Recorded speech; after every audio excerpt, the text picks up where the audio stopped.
Buenos días a todos nuestros seguidores de Ética para Todos. En el programa de hoy vamos a debatir sobre la ética y los valores. Bueno, tenemos para empezar, ¿qué es la ética? Vamos a ver, ¿por qué tanta importancia y relevancia de la ética en la tarea docente? La ética como fundamento, vamos a hablar la ética como fundamento y qué nos presenta Puyen sobre esto. La ética como fundamento es esencial en la educación hablar de ética en la formación docente, ya que los docentes tienen una influencia importante, un impacto significativo en la formación de los estudiantes y de la sociedad en general.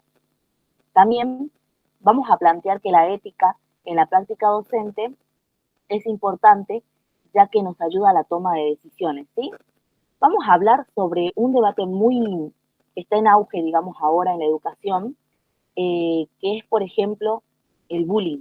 ¿Cómo el docente se plantea ante esta situación?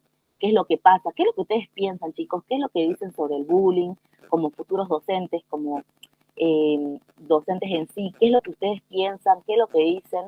A ver, nuestros oyentes, vamos a leer ahí un poco, después Emi va a leernos algunos comentarios que aparezcan por ahí, pero por mientras vamos hablando sobre las sanciones que van a tener estos docentes cuando no le tomamos la importancia suficiente al bullying, qué es lo que pasa, qué consecuencias tiene este docente, ¿no? Ahora salió un nuevo régimen, una sanción a las escuelas cuando no se dan a conocer estas situaciones. Entonces, ante la falta de ética en sí que tenemos por ahí, los docentes, de no tomar en cuenta estas situaciones o de decir mejor no me involucro. ¿Por qué? Porque esto conlleva tiempo, porque no quiero hacer todo el papeleo que implica plantear una situación de bullying y demás. Entonces ahora, desde el Ministerio de Educación, tomaron una decisión, digamos, vamos a comenzar a hacer actas al equipo docente que no ponga en planteo estas situaciones o que las tome a la ligera, podríamos decir. Entonces se van a sancionar tanto a los docentes y a las escuelas. Estas situaciones no deberían de pasar, ¿no? ¿Por qué? Porque desde la ética podríamos plantear la importancia que tiene en la docencia poder tomar una decisión reflexiva ante esto, poder decir y responsabilizarnos, ser conscientes de nuestras propias creencias y valores, saber que esto está mal. Por otro lado, también vamos a plantear lo que es la ética como reflexión crítica. Bueno, en esta situación, ¿qué es lo que hago? Si estoy viendo que está pasando esta situación dentro de mi espacio de trabajo, ¿qué es lo que yo decido? Debo actuar, tengo que hacerlo, pese a que esto me conlleve tiempo, y no actuar solamente por las sanciones o por las consecuencias que pueda tener como equipo docente, sino por mi propia reflexión crítica ante esta situación. El bullying está mal y se debe evitar. Bien, es así que dentro de los valiosos aportes de César Coll tenemos los términos importantes como lo que es la horizontalidad dentro de la educación, tenemos la verticalidad. Cuando hablamos de horizontalidad, estamos hablando de la reciprocidad entre docente y estudiante. Cuando hablamos de la verticalidad, vamos a hablar también del poder y la imposición que pone este docente, ¿no?, dentro de la educación.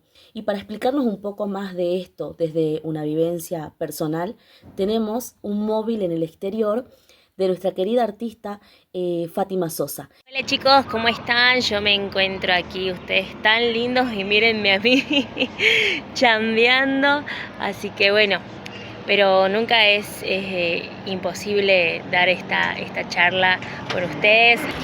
Y bueno, contarles que el autor plantea que la ética no es algo que se agrega, digamos, a la formación docente. Esperen, voy a poner en pausa un ratito. Ahí está. Se fue el camión. El autor plantea que la ética no es algo que se agrega a la formación docente, sino que es algo que debe estar centrado y darle una importancia muy importante. ¿Y por qué? Porque enseñar no es solo transmitir conocimientos, sino que también es formar personas, que estas personas tienen una dimensión educativa que en el futuro tienen que cumplir. Julen dice que todo acto tiene una dimensión ética, ¿sí? Ya que implica una relación con otros, con sus derechos, con sus historias y hasta con su dignidad.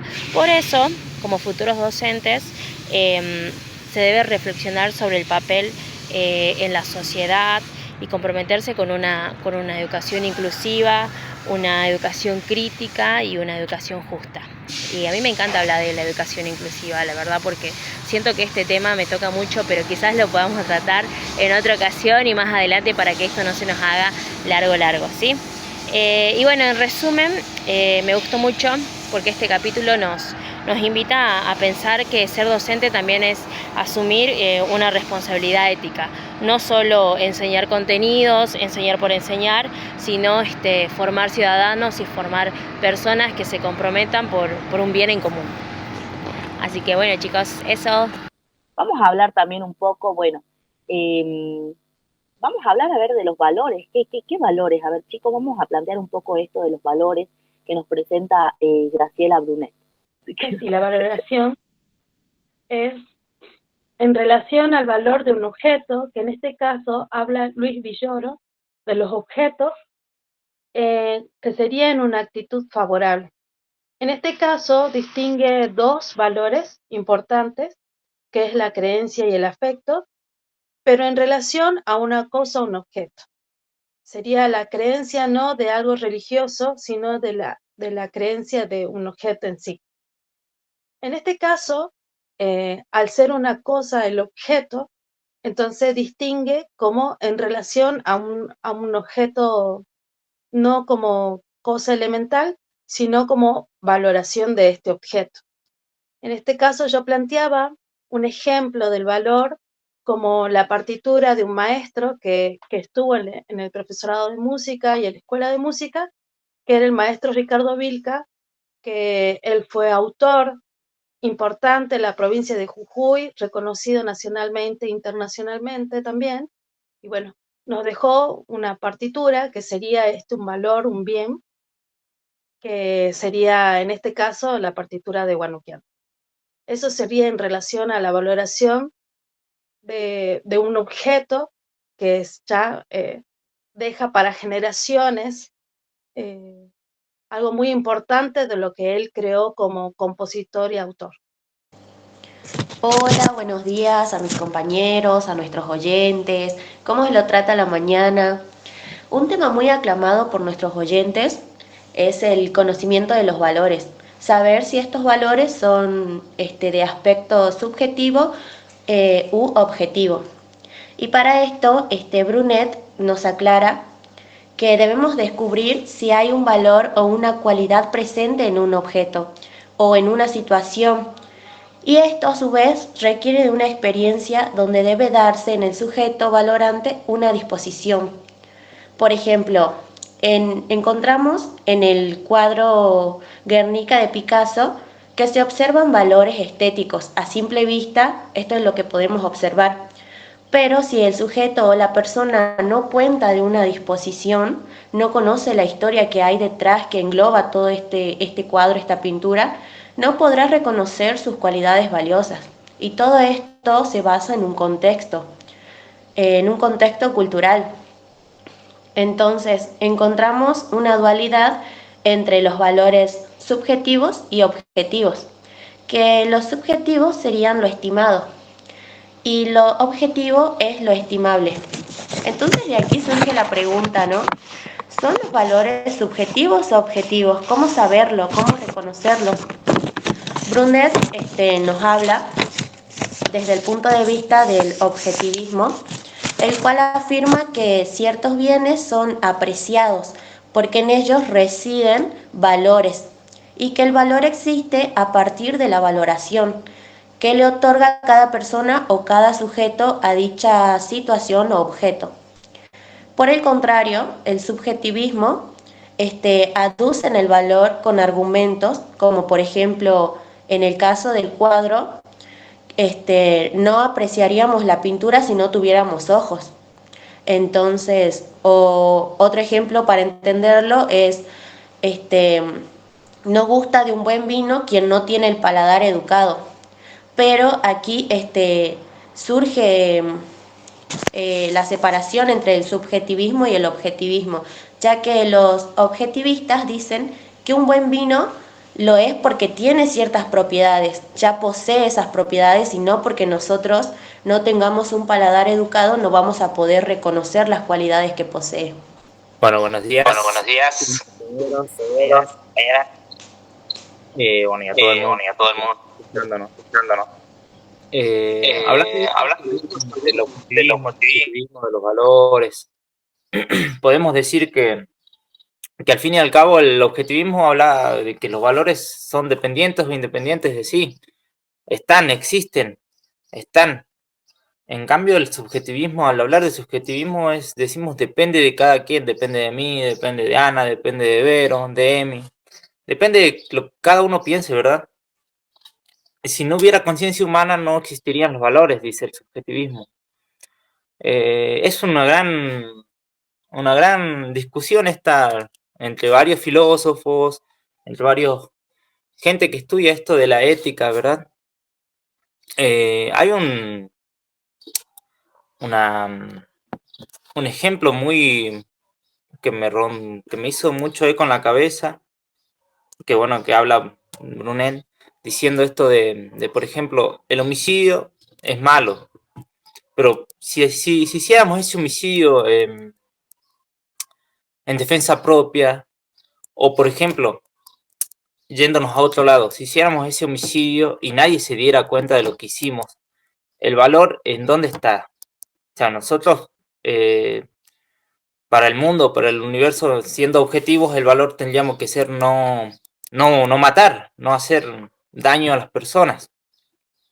Ahora, si vamos a lo subjetivo, para mí, si nadie se entera y yo maté a alguien, yo le hice daño a alguna persona sin que nadie se entere, estaría bien, estaría mal, o sea, es algo más personal. También moviéndolo un poco más a esto, a lo que sería nuestra realidad pronto en el aula. En el aula un niño nos puede decir, desde el objetivismo, decir, miren, no quiero hacer tarea porque no sirve para nada. Nosotros como docentes, como futuros docentes, tendríamos que decirle, no, las tareas sirven para esto, para que vos aprendas que es valioso formarte como persona, una persona comprometida, una persona autónoma. Hacer tus tareas es valioso. Pero podemos ir al lado subjetivo también, ¿verdad? De decir, el chico nos dice, mira, no quiero hacer tareas escritas porque no me parecen correctas, no me parecen que me enseñan bien, pero busquemos otra manera en común de decir, bueno, aprendamos jugando, aprendamos, bueno, del lado de la música sería también jugando, haciendo otras actividades musicales y no solo simplemente dictando y escribiendo. Entonces ahí le damos valor al aprendizaje de otra manera más subjetiva y no tan objetivo de decir simplemente hagamos esto o aquello. Es un valor universal que la verdad que yo creo que esta discusión no se va a acabar nunca. Es algo que no sé, no se puede poner en una balanza como para decir es esto o aquello. Es blanco o negro. Entonces hay una zona totalmente de grises y que está bueno tomar ambas para nuestra vida cotidiana, ¿verdad? Perfecto, me encantó todos los planteos y es así. Todo lo que hoy les traemos a nuestros oyentes es sobre todo para una llamada a la reflexión, ¿no? Una llamada a la reflexión sobre la ética, sobre los valores y sobre todo en la docencia, que es nuestro espacio de trabajo. Como vemos también, hablamos de muchas reflexiones importantes y sobre todo vamos a escuchar o leer en este caso los mensajes, audios que nos puedan mandar sobre todas sus reflexiones ante estos temas. Veíamos también en un principio las sanciones que nos dan tanto el Ministerio de Educación y demás, pero también vemos las falencias, también vemos que, por ejemplo, cuando hacemos una exposición de estas temáticas, muchas veces cae sobre nuestros hombros como docentes la responsabilidad de finalmente resolverlo desde la ética docente y a la vez también en esta encontrarnos ante este debate solos, ¿no? Porque muchas veces queda ante una mera exposición escrita y el que termina resolviendo todo esto es el docente en sí. Así que vamos a dejar este debate abierto para que todos nuestros oyentes nos puedan plantear sus reflexiones, sus dudas y qué sé yo, también poder abrir este espacio también para poder buscar soluciones entre todos. Nos vemos en la próxima edición. Hasta luego. Chao, chao. Chao. Chao. Gracias.